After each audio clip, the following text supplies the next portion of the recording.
Hey everyone, hope you had a good Christmas. Just wanted to take some time today and break down Block 14.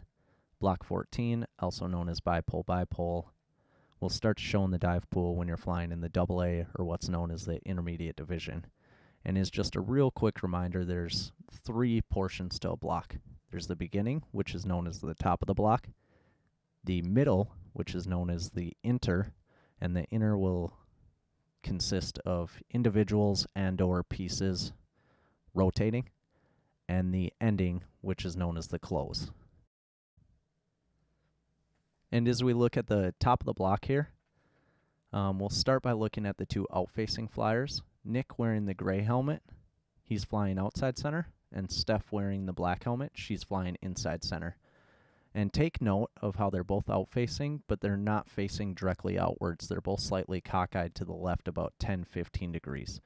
The reason for this is to help when they initiate their turns. It makes for a slightly smaller turn, and it also allows for a quicker build from the previous formation. And as we look at the two in-facing flyers, we have Mikal wearing the gray helmet, he's flying tail, and myself wearing the red helmet, I'm flying point. The important thing to note for us is our hands. If you can see, our right hand is both grabbing the inside gripper, and our left hand is grabbing the outside gripper. The reason for this is it's just the easiest and most efficient gripper for us to grab, being that inside and outside center are both cockeyed. It'd be too difficult to go around and get the outside leg gripper on that other flyer with our right hand. All right, so we went over the top there, and now let's start to break down the inner. There's going to be three parts I'm going to go over. The first, which is the easiest, is once that key comes, don't initiate a turn. This is crucial when you're learning this block.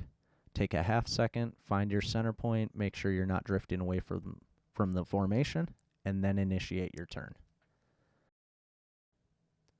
The second point I want to go over is no one's thinking of doing a 540. As you saw, we all do 540s, but you break it down to smaller moves. It just makes it easier. So if you look at the two out-facing flyers, especially take note of Nick in the gray helmet, you can see as he's initiating his turn, which is a left-hand 540, he's doing a slow 180 and then a fast 360. That's how he's breaking it down.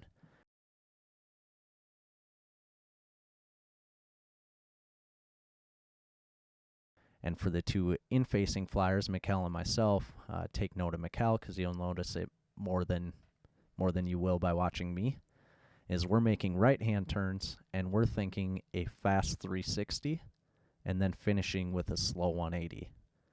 There's not necessarily a pause between our 360 and 180, but that's how you break it down. It just makes the block way easier, from my experience at least. And now we'll discuss the third point I want to cover, which is the cog. A cog is essentially, if you think of gears in a machine, how the teeth fit into each other. That's what we're trying to do with each other. So inside center and point will cog together. That's Steph in the black helmet and me in the red helmet. And outside center and tail will cog together, and they're both wearing the gray helmet. And if you watch me and Steph, you can get a pretty good picture what it is. So the out-facing flyers at the top of the block, they're just going to start their turns. It's the responsibility of the in-facing flyers to make sure this cog happens. And the cog essentially allows everyone to stay as close as possible while keeping everyone on the same level. So as you see, Steph starts her turn. Once I notice her head coming through, that's when I start to initiate my turn. And what we're looking for is, you could see she could take a side body on me right now. That's what we're looking for at all the points. We're basically trying to make a T at every point through our turn.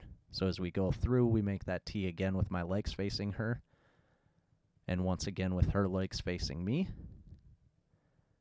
And there I could take a side body on her, and getting towards the end, she could take a side body on me, and then we come to that close. And on this close, me and Mikal are looking to finish cockeyed as well. As you can see here, Mikal correctly does it and has that cheat built in. I'm more direct on, which is not the biggest problem in the world, but it's definitely not perfect technique and not what we're trying to accomplish when we're doing this.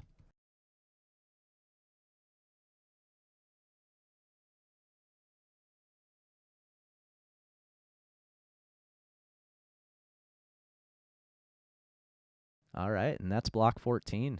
If you have any questions, feel free to reach out to Steph or myself. Thanks and have a good day.